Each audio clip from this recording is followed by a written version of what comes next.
Muneerah Kanji is a results-driven leader who always approaches her work with a focus on collaboration and empathy. As Vena's VP of Finance, she's recognized for her capacity to balance multiple initiatives and deliver innovative, customer-focused solutions, all while supporting the company's growth objectives. Muneerah shares her thoughts on maintaining boundaries in today's complex hybrid world while setting time aside for herself and her family.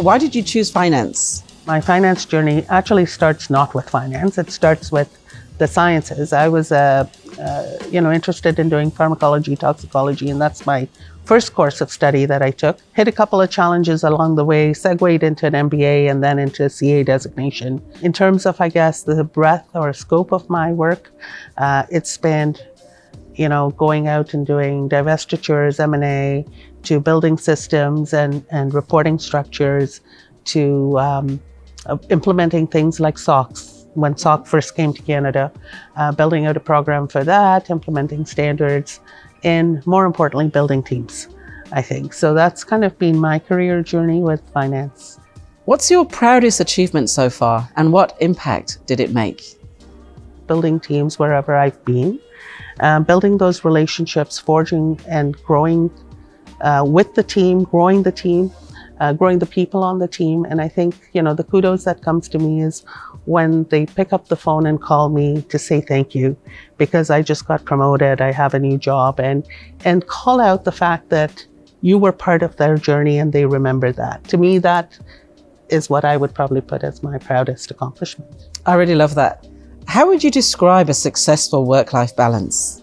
So for me, I think successful work-life balance is the flexibility to do what you need to do in your professional life while still having the energy to do what you need to do in your personal life. Do you think you've achieved it? Oh, that's a tough question. Have any of us ever really achieved it? There are people that are very successful, but I think for me, work-life balance is also dependent a little bit on your stage of life and your stage in your career and where you're aiming to go, right? So I think it differs for different people. It's very individual and it depends on your priorities at the time. Working from home can be pretty challenging, and many believe that hybrid work has effectively killed work-life balance. Oh, that's strong. Can you share with us what you consider to be the keys to a successful hybrid work-life balance? I think first for me is setting the right boundaries, right? Setting your work times and making sure that those around you know that those are your boundaries. Second is having honest and open conversation with your leader and your team so that they understand your challenges and are better able to support you. I think the third thing I would say is take time, invest in yourself, make time for self-care. You are the only one that can do that for you. So it is important that you drive that for yourself. Take time to unplug and unwind. We are constantly in this environment, especially, well, not just in tech, but everywhere, bombarded with technology and sound bites from everywhere. I think it's important to unwind. And then lastly, I would say pay attention to your emotions. Are you angry, upset, sad, tired all the time? Are you happy, energized, and raring to go, right? And that emotional radar, I think, is really important because you are the only one that knows yourself. And I think once you get in tune with that, that helps you drive the change that you would need. How, as a leader, do you manage to treat people fairly between those people who say, sorry, no, I want to respect my work-life balance, and people who say yes and they accept every stretch assignment? It doesn't mean that if someone's working at home and they didn't say yes, they said no at that point in time, that their skill set is any less than the person who did say yes, right? And so as a leader, don't be biased. Don't follow the norm that traditionally did exist. Think outside the box. Are they able to deliver? Are they able to achieve? And is your ask reasonable? How does external support affect the way that you think about the company you work for?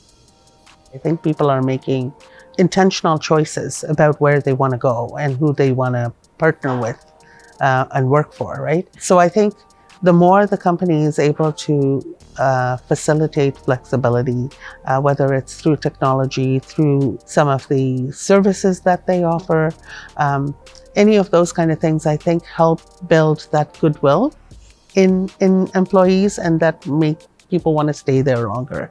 And I think it ends up being a win-win, right? Because then there is less attrition, there is less cost on higher offboarding and onboarding people, less sickness and absenteeism. And I think on the other hand, the employee feels that their voice is being heard, that their needs are being met, that they have the flexibility and choice, which is important to them. What you end up seeing is happier employees that are more productive and that will stay longer.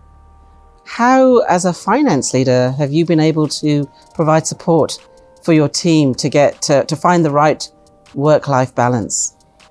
I do that by checking in with the team, right? Checking in with my leaders, but also checking in with their team, and knowing that no one solution fits all, right? Understanding what's important to each and working with their leaders to provide that kind of support. The other, I think, is looking and facilitating collaboration and camaraderie through technology and tools, right? Finding, where some of the roadblocks and challenges are and finding a way to alleviate that. And I think the third is being cognizant and understanding to recognize the signs of burnout and stress. Understanding or training yourself on how to ask the right questions so that you can solicit the right information and be able to then work with the individual, their leader, and the team in general to facilitate and support work-life balance. How do you set aside time for you and your family? No one's going to love me as much as my family, right? No one at work's going to do that. And no one's going to miss me at the company when I'm gone. So me is important, I think. And then I think what I started to do is calendarize some. It's a typical finance answer, right? Put in the calendar, it exists. I started doing a couple of making concentrated efforts to have dates with my kids, with my spouse, with my friends, with my siblings, right? To make sure that we got some time blocked that we were going to spend together. So I always wanted to do ballroom dancing, and I arm twisted my husband to do this. And so it allows us a little bit of time together. It's an activity, it's physical, it's a little bit of exercise, but it gives us something to look forward to every week. Thank you, Muneerah. I really, really enjoyed speaking with you today. Are there any other thoughts you'd like to leave our audience with? Work-life balance does not happen overnight. It comes with time. As in most other things, it needs reflection. It needs some pondering about what's important to you. Once you know that, I think solicit support from your community to make that happen, and then take small but determined steps to get there, right? You will get there. It is a journey. It comes with, and change is hard for anybody, right? So I think, but if you make that a priority, make you a priority, making work-life balance a priority, I think you can get there.